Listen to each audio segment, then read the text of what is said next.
अब जब हर तरफ जातिगत सर्वे की बात हो रही है तो सबसे पहले दोस्तों टू विंडो से शुरू करता हूं। कुछ कॉन्ट्राडिक्शंस तो आपको पहले पता चलना ही चाहिए और शुरुआत मैं बिहार के मुख्यमंत्री नीतीश कुमार से करता हूं। नीतीश कुमार हमेशा आरोप लगाते हैं कि भारतीय जनता पार्टी जाति के आधार पर हर काम करती है। सुन लीजिए बयान। हर चीज को जाति के नजरिए से ये देखना चाहते हैं, तो बिहार की राजनीति को कहां ये गड्ढे में ले जाना चाहते हैं, इसी से पता चलता है। लेकिन अब यही जनाब दोस्तों जातिगत सर्वे का पूरा पोटला खोल दिया है और कह रहे हैं कि उन्होंने जो काम किया है वो अब तक किसी ने नहीं किया। हम तो आपको कह रहे हैं कि जो हम लोग बिहार में कर रहे हैं कोई आज तक किया है। टू विंडो में दोस्तों अब मैं डिप्टी सीएम तेजस्वी यादव को लेकर आता हूं और इनका भी कॉन्ट्राडिक्शंस दिखाता हूं। एक पुराना बयान और एक नया बयान। ये भी जनाब आरोप लगाते हैं कि भाजपा जाति की राजनीति करती है। जात की राजनीति जो भाजपा कहती है वो जातिवादी नहीं है, लेकिन साफ तौर पे इसमें नजर आ रहा है कि जात पात की राजनीति कर। लेकिन अब यही जनाब दोस्तों जातिगत सर्वे करके ये कह रहे हैं कि उन्होंने तो ऐतिहासिक काम किया है। आज ऐतिहासिक दिन पर जो है ऐतिहासिक काम जो है हम लोगों ने किया है, जारी भी किया है। अब जरा सोचिए, या तो अब झूठ बोल रहे हैं या तब झूठ बोल रहे हैं। कुछ ना कुछ तो खेल है। लेकिन जातिगत सर्वे के नाम पर कहीं कोई दूसरा खेल तो नहीं चल रहा है। आपके जहन में आया नहीं होगा, मैंने कहीं नहीं देखा, किसी ने नहीं बताया, लेकिन मैं आपको बताता हूं। राहुल गांधी ने कहा जितनी आबादी उतना हक मिलना चाहिए। अच्छा लगता है। लालू यादव ने भी कहा जिसकी जितनी जनसंख्या हो उतनी हिस्सेदारी मिलनी चाहिए। अब आपको ना जितने भी एकदम मेन स्ट्रीम मीडिया और तमाम सोशल मीडिया में दिखेंगे ना, तो आपको लगेगा कि इससे लालू यादव का माई समीकरण तो सद गया, उनको नई ताकत मिल गई। लेकिन ठहरिए, बड़े ध्यान से देखिए, हिंदुओं में अगर सबसे अधिक जनसंख्या यादवों की है तो यादवों से भी अधिक जनसंख्या मुस्लिमों की है। बड़े ध्यान से इस आंकड़े को देख लीजिए। और मुस्लिम में जातियों की बात तो दोस्तों इंडी अलायंस नहीं करता जिस तरीके से यहां करता। आपने कभी देखा है? जाहिर है मुस्लिम यादव से अधिक हो गए। और यही बात तो ओवैसी के एक विधायक, बिहार के विधायक हैं अख्तरुल इमाम, कह चुके हैं कि सबसे अधिक वोटर जब मुस्लिम हैं तो उनको डिप्टी सीएम तो बनाओ। पुराना बयान है, सुन लीजिए। अगर सबसे ज्यादा वोट परसेंटेज किसी का है, वोट शेयर है, तो माइनॉरिटी के लोगों का है। इसलिए माइनॉरिटी के लोगों को आप डिप्टी चीफ मिनिस्टर बनाइए, इसका हम लोग मुतालबा कर रहे हैं। अब जरा सोचिए दोस्तों कि चंद विधायकों वाली ओवैसी की पार्टी जब डिप्टी सीएम की मांग कर सकती है, जबकि सत्ता में भी नहीं है, तो जो पार्टियां तुष्टीकरण ही करती है उनकी मांग तो खुलकर स्पष्ट हो जाएगी ना। और ये तो पहले से कह रहे हैं जिसकी जितनी संख्यादारी उसको उतनी भागीदारी मिलनी चाहिए। अब हो सकता है दोस्तों ये जितनी संख्या उतनी हिस्सेदारी, ये सब सुनते सुनते आपको जातिगत सर्वे को लेकर कुछ अच्छी बातें दिखाई पड़ेंगी, सुनाई पड़ेंगी। सामाजिक न्याय, आर्थिक न्याय और भी न जाने क्या क्या। पहले एक छोटा सा हिस्सा सुनिए। अब हम लोगों का लड़ाई रहा है सामाजिक न्याय का, और जो दौर है आर्थिक न्याय का। जो कमजोर लोग हैं उनको मुख्य धारा में लाने का, तो सरकार की यही कोशिश होगी। ये सब सुनकर कितना अच्छा लगता है ना, और वो भी तेजस्वी यादव से। ज्ञान की बातें, लेकिन यही बातें बता बता कर दोस्तों याद रखिए धीरे धीरे ये बताएंगे कि मुस्लिमों की हालत तो दलितों से भी बदतर है। यानी जो बात आज ओबीसी के नाम पर कही जा रही है उसका असली मकसद देश के संसाधनों पर पहला हक अल्पसंख्यकों को देने वाला तो नहीं है। तब मुख्यमंत्री की मांग भी यही करेंगे और देश के संसाधनों पर भी। और यहीं आकर इंडी अलायंस की एक बात याद करना जरूरी है। इंडी अलायंस के सबसे महत्वपूर्ण पार्टनर डीएमके ने यह बात ऐसे ही नहीं कह दिया था कि सनातन के विरोध में ही हमारा एकमात्र मकसद है इंडिया गठबंधन का, इंडी अलायंस का। यानी सनातन के खिलाफ खड़ी ये पार्टियां जातिगत सर्वे के नाम पर एक तीर से दो निशाना साध रही हैं। लेकिन जानते हैं, आज मैं एक और कहानी दिखाऊंगा। ये जो जातिगत सर्वे लेकर आए ना, इसमें ये पार्टियां बुरी तरह से फंस गई हैं। नीतीश कुमार फंस गए, तेजस्वी यादव फंस गए, और ये सारी पार्टियां जो सोच रही हैं ना, वो उल्टा पड़ गया है। और स्थिति ये है कि नीतीश कुमार को राहुल गांधी पर बुरी तरह से झल्लाना पड़ा। आज मैं यही डिकोड करने वाला हूं।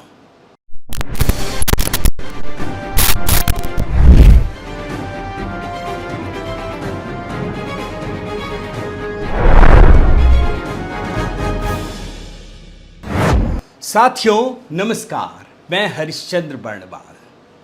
चले थे मोदी को फंसाने, लेकिन खुद फंस गए। अब मैं क्या भूमिका बनाऊं, आपको सीधे सीधे कुछ सबूत दिखाता हूं। सबूत देखकर आपको चीजें बहुत ही क्लियर हो जाएंगी, स्पष्ट हो जाएंगी। इंडिया अलायंस का आरोप है दोस्तों कि भाजपा हिंदुत्व की राजनीति करती है। हालांकि भाजपा कहती है कि ये मुस्लिम तुष्टीकरण करते हैं, अल्पसंख्यक तुष्टीकरण करते हैं, मगर जो नतीजे निकले हैं, आप देखिए, भारतीय जनता पार्टी जो कहती है, क्या वो सच नहीं है? आप देखिए, 2011 की जनगणना में और 2023 जो अभी आ गया इन लोगों की तरफ से, हिंदुओं की आबादी घट गई है, मुस्लिमों की आबादी बढ़ गई है। और कैसे, आप देखिए, 2011 की जनगणना में बिहार में हिंदू आबादी 82.7%, 82.7% और मुस्लिम आबादी 16.9% थी। हालांकि उसके बाद मुस्लिमों की संख्या बहुत तेजी से बढ़ी है और ताज़ा जनगणना के अनुसार बिहार में अब करीब 82% हिंदू हैं, यानी 0.7% कम हो गया है, और मुस्लिमों की आबादी 17.7% यानी 0.8% बढ़ गया है। अब ज़रा सोचिए, लोगों के जहन में, बिहार के लोगों के जहन में, जहां इस प्रकार से घटनाएं होती हैं, और अभी हाल ही में कितनी सारी घटनाएं हुई आपको सब पता है, तो लोग क्या सोचेंगे, किस तरफ झुकेंगे, किसको फायदा होगा? आप ज़रा बड़े इत्मीनान से सोचने का प्रयास कीजिए, सबको पता चल रहा है। और इसीलिए मैं कह रहा हूं कि जातिगत सर्वे कराकर ये दोनों पार्टियां, तीनों पार्टियां, जो ये लालू, तेजस्वी, नीतीश, सब फंस गए हैं। अब और दूसरे सबूत पर आइए। स्वर्ण वोटरों की दोस्तों हालत बहुत ही खराब हो गई है, और ये फिर से एकजुट होंगे। ये कितनी भी कोशिश कर लें, ये इनके जो मनोज झा और तमाम लोग आपस में लड़ रहे हैं कि मतलब एक तरफ झा वो की कर रहे हैं, दूसरी तरफ राजपूत, दोनों लड़ रहे हैं, और ये दोनों ही आरजेडी के नेता हैं। मज़े की बात देखिए। लेकिन अगर सवर्ण को आप हॉलिस्टिक तरीके से देखें तो इनकी स्थिति कमज़ोर हुई। मैं आपको एक ट्वीट पढ़ कर सुनाता हूँ रोहित रंजन जी का। ये जर्नलिस्ट हैं। भूरा बाल साफ करो, कभी लालू ने ये नारा अपने बिहार में अपने वोट बैंक को मजबूत करने के लिए दिया था, और आज बिहार में इनकी स्थिति देखिए। देख लीजिए, भूसे, भूमियार, राजपूत, ब्राह्मण, लाला, सबकी संख्या कितनी रह गई है। और याद रखिए दोस्तों, लालू यादव हमेशा ही बैकवर्ड और फॉरवर्ड के बीच खाई पैदा करने का प्रयास करते रहे हैं। लड़ाई की बात करते हैं। आप सुन लीजिए, एक उनका पुराना बयान सुना रहा हूं। जब तबला बजेगा धीम धीम, तो एक आदमी पर बैठेगा तीन तीन। ये लड़ाई है बैकवर्ड फॉरवर्ड। देख रहे हैं ना, ये लड़ाई है बैकवर्ड और फॉरवर्ड की। हिंदुओं को जातियों में बांटने और सवर्णों के खिलाफ जो अभियान इन परिवारवादी पार्टियों ने चलाया दोस्तों, उसका असर दिख रहा है। सवर्णों की संख्या में भारी कमी हो गई। 2011 की जनसंख्या के मुताबिक राज्य में सवर्ण 17% थे, लेकिन जब ये सोमवार को रिपोर्ट जारी की गई है, इनकी संख्या घटकर 15.52% ही रह गई है। मैं जातियों के लिहाज से भी आपको बता देता हूं, 2011-2023 भूमियार 4.7 से घटकर 2.89%, ब्राह्मण 5.7 से घटकर 3.86%, राजपूत 5.2% से घटकर 3.45% और कायस्थ 1.5% से घटकर महज 0.60% है ना। अब ये सवर्ण वोटर कहाँ जाएंगे? इंडिया अलायंस वैसे चाहता भी नहीं है, उनको पता है कि उनको मिलेगा नहीं, भले ही प्रवक्ताओं को लड़ा दे। लेकिन इस सर्वे के बाद इनकी स्थिति और क्लियर हुई है। आगे बढ़िए, तीसरा सबूत दिखाता हूँ। सर्वे से कैसे इनको नुकसान हुआ है। इस सर्वे से नीतीश कुमार बुरी तरह से फंस गए हैं। मैं आपको लालू यादव का ट्वीट दिखाता हूं। आज गांधी जयंती पर इस ऐतिहासिक क्षण के हम सब साक्षी बने हैं।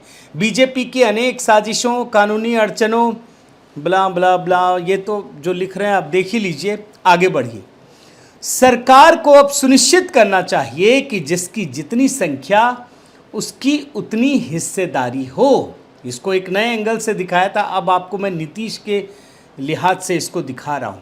और यही बात राहुल गांधी भी कह रहे हैं और कई महीनों से कह रहे हैं, अभी तक कह रहे थे, अब तो आंकड़े हैं। देखिए ना, जितनी आबादी उतना हक, ये हमारा प्रण है। अब जाति का सर्वे हुआ तो जाति की जनसंख्या भी तो देखनी पड़ेगी ना। नीतीश कुमार किस जाति से हैं? कुर्मी जाति से हैं। जी हाँ, और कुर्मी जाति की संख्या जो है क्या है, सिर्फ 2.8%। अब 2.8% वाला व्यक्ति मुख्यमंत्री की कुर्सी पर तो होगा नहीं भाई। अगर हिस्सेदारी की बात होगी तो इसका मतलब इनकी कुर्सी पर खतरा है। और यही सवाल नीतीश कुमार से भी पूछ लिया कि राहुल तो कह रहे हैं कि जितनी आबादी उतना हक। जानते हैं, नीतीश कुमार झल्ला गए, भड़क गए। राहुल गांधी जो बोल रहे हैं ना, उस पर जो सवाल पूछा गया, बोल रहे हैं कि जो कह रहा है उसको ना करना चाहिए। सुन लीजिए।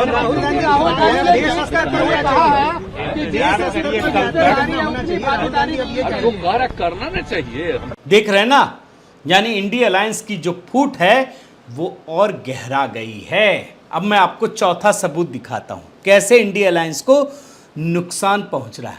तेजस्वी और लालू यादव ने मिलकर नीतीश कुमार को औकात दिखाई। अभी तो मैं कुर्मी की बात कर रहा था, मैं और चीजें दिखाता हूं। जिस कुर्मी और कोयरी भी इनका वोट बैंक है, उसी के जरिए नीतीश कुमार मुख्यमंत्री की कुर्सी पर विराजमान है, उन दोनों की संख्या घट गई है। अभी तो मैं कुछ और दिखा रहा था, अब मैं दिखाता हूं। 2011 की जनगणना के अनुसार कुर्मी की जनसंख्या 4% थी, जबकि कोयरी की जनसंख्या 6.4% थी। और अब जानते हैं कुर्मी कितने रह गए? 2.8% और कोयरी 4.2%। यानी कुर्मी वोट बैंक में भी 1.2% की कमी और कोयरी वोट बैंक में भी 2.2% की कमी हो गई है। हालांकि उपेंद्र कुशवाहा तो अब उनके साथ नहीं है, तो जो कोयरी वोट बैंक है वो भी तो चला गया है। और इसीलिए जैसे ही जातिगत सर्वे की बात सामने आई है, नीतीश कुमार पर सवाल खड़े शुरू हो गए हैं, सोशल मीडिया पर उठ रहे हैं कि अब अपनी कुर्सी त्याग कर तेजस्वी यादव को देंगे। चलिए पांचवा सबूत भी आपको दिखाता हूं कि इस अलायंस को सर्वे से कैसे नुकसान हुआ है। इस जातिगत सर्वे से पता चल गया है कि बिहार में 63% ओबीसी है, यानी ओबीसी की बहुत बड़ी हिस्सेदारी है। और ये देश के लिए गर्व का विषय है दोस्तों कि इस देश को पहली बार ओबीसी प्रधानमंत्री भारतीय जनता पार्टी ने दिया है, जिसने अपना कार्यकाल पूरा किया है। अब आप सोचिए कि जिस पार्टी ने ओबीसी का सम्मान किया, वो ओबीसी समुदाय उसी पार्टी को छोड़ के इनके पास जाएगा, जो सिर्फ कुछ जातियों का ख्याल रखते हैं, तुष्टीकरण करते हैं। और आपको इसी से जुड़ा हुआ मैं अगला सबूत दिखाता हूं, छठा सबूत। एक ट्वीट देखिए, आपको समझ में आ जाएगा कि बिहार की जनता के साथ कैसे नाइंसाफी हो रही है, खासकर गरीब, पीड़ित, शोषित, वंचित सबके साथ। आप ट्वीट देखिए। The Bihar caste census shows Yadav, Kurmi, Kushwaha are 20% of the population, whereas Bihar cabinet has 12 of 31 from 3 communities, making it 39%। मतलब ये कह रहे हैं जनाब कि यादव, कुर्मी, कुशवाहा 20% आबादी है, लेकिन बिहार कैबिनेट में 31 में से 12 मंत्री इनके हैं, सिर्फ 3 जातियों से। यानी सारा मालदार हिस्सा इन्हीं के पास है। और ये आगे लिख रहे हैं कि ये समय है कि नीतीश, तेजस्वी, तेज प्रताप और तमाम ये नेता इस्तीफा दें और जो ईबीसी कम्युनिटी के लीडर हैं उनको मौका दें।